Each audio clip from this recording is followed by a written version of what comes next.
Hello everyone, welcome to the video of MBBS info. So इस video में हम clarify करेंगे कि इस साल exactly NSME northern state university के एडमिशन में एग्जैक्टली क्या हुआ है। आपको काफ़ी सारे वीडियोस देखने को मिले, कोई कह रहा है स्कैम है, कोई कह रहा है कि नहीं हमारे स्टूडेंट्स का एडमिशन है। तो एग्जैक्टली यहाँ पे क्या हुआ है इस साल, तो वो हम डिस्कस करेंगे।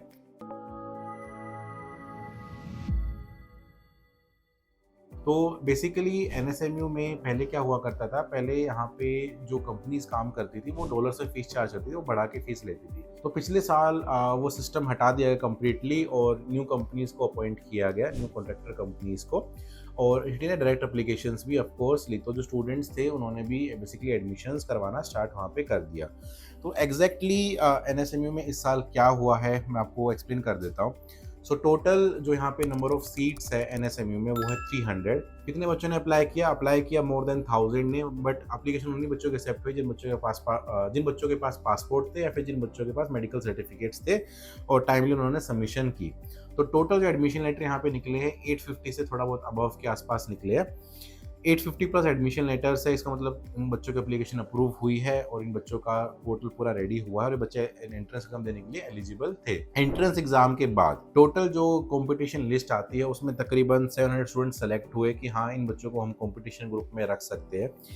इसके बाद ऑलमोस्ट 450 स्टूडेंट्स को मेल भेजी गई कि आपका सिलेक्शन हो गया और आप कॉन्ट्रैक्ट के लिए और फीस पेमेंट के लिए अप्लाई कर सकते हो और 25 तारीख तक आपको यहाँ पे 25 अगस्त तक आपको फीस पे करनी है।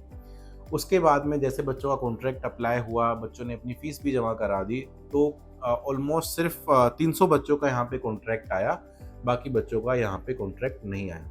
अब यहाँ पे क्वेश्चन ये होता है कि अगर आपके पास टोटल 300 सीट्स है तो आपने एक्स्ट्रा बच्चों को मेल क्यों भेजी कि आप अप्लाई कर सकते हो और आप अपनी फ़ीस आपको 25 तारीख तक पे करानी है, और ये भी 23 तारीख की रात को बताया जाता है कि आपको 25 तारीख तक फीस पे कराना है। बच्चों ने जल्दी में फीस भी पे करी लेकिन उनका एडमिशन नहीं हुआ। तो अभी एग्जैक्टली सिचुएशन क्या है, तो अभी टोटल जो है 300 स्टूडेंट्स यहाँ पे जिनका कॉन्ट्रैक्ट आया है उनका इश्यू हो चुका है। तो अभी यूनिवर्सिटी जो है डिसाइड करेगी कि एग्जैक्टली करना क्या है, क्योंकि बच्चों ने अपनी फीस भी पे करा है। कुछ बच्चे ऐसे भी हैं जिन्होंने ड्रॉप भी किया, इनको लोन अप्रूव नहीं हुआ या किसी भी रीजन की वजह से।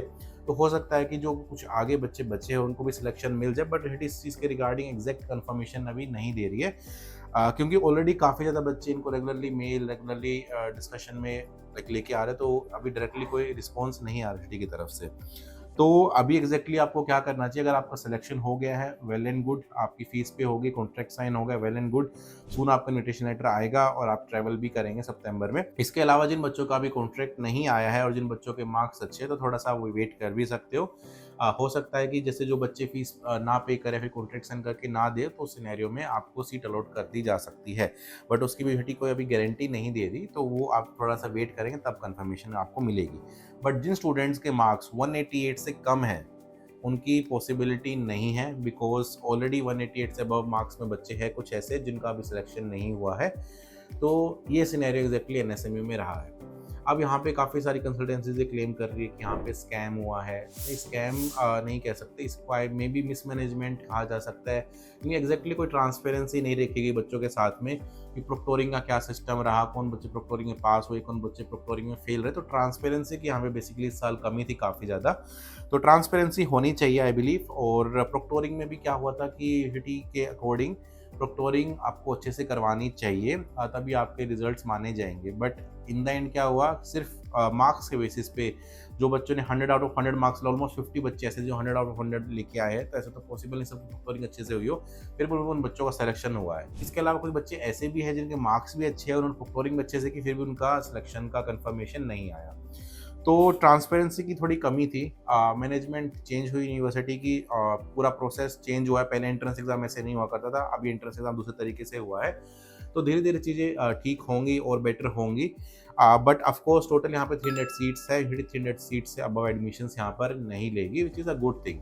तो यहाँ पे आपको उस चीज़ के रिगार्डिंग वरी करने की नीड नहीं है कि 800 बच्चों का यहाँ पे इनटेक लाइक एडमिशन हुआ है। एडमिशन नहीं हुआ है, 800 साढ़े 800 बच्चों ने अप्लाई किया था और उनका एडमिशन लेटर आया था। इसका मतलब ये नहीं कि कितने बच्चे यूनिवर्सिटी के अंदर जा रहे हैं। ओके, टोटल यहाँ पे 300 सीट्स है, 300 सीट्स अब नहीं लेंगे। हमारी जो मीटिंग हुई यूनिवर्सिटी के साथ उन्होंने यही कहा था कि हम 300 से स्टूडेंट्स नहीं लेंगे।